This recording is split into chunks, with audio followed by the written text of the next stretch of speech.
at Guantánamo began on February the 6th. It seemed to come out of the blue. It didn't.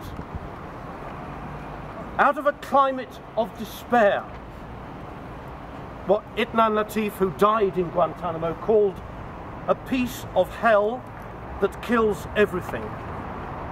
Prisoners, maybe over 100 of them, maybe all of them who are there, have chosen hunger strike as the only way to communicate to those of us who have freedom what it means to be detained, put in a cell for a decade without charge, and then occasionally having the tantalizing hope that they might be freed, only for that hope to be dashed.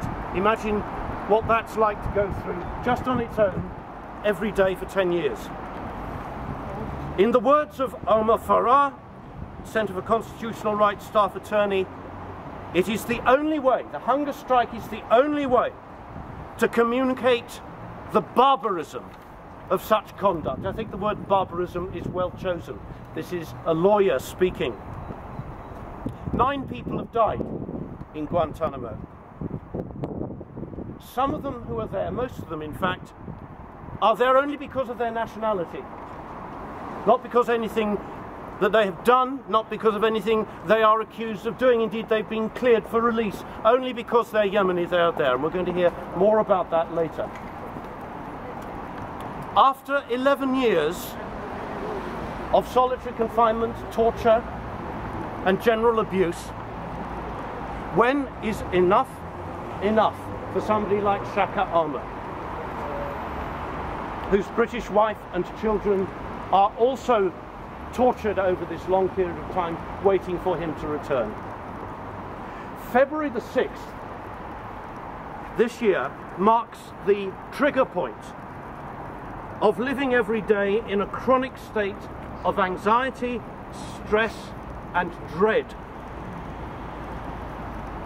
A representative from Physicians for Human Rights, Christine Huxley, said, "A person held in indefinite detention is a person deprived of information about their own fate. Every day they ask, will I be released? Will I be charged? Will I ever see my family? Will abuse and mistreatment happen again?" As I say, imagine living with that day after day for 10 years, waking up to that every morning. These psychological strains have a physiological effect. They damage the immune system and the cardiovascular system. They lead to asthma, diabetes, gastrointestinal disorders, and the spread of cancer.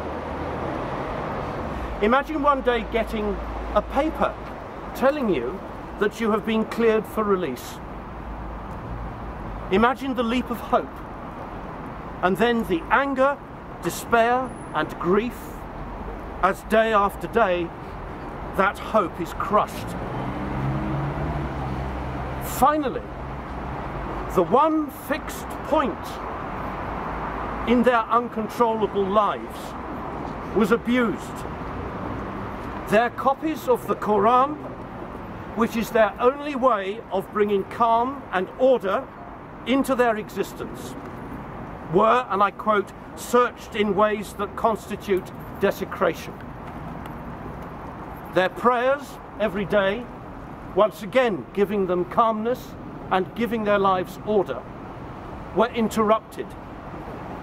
This was the trigger point, because what those guards did was to take away their last hope of any stability in their lives under those conditions, in a completely hopeless state. This is not to be tolerated in our name. I think we are all agreed with that.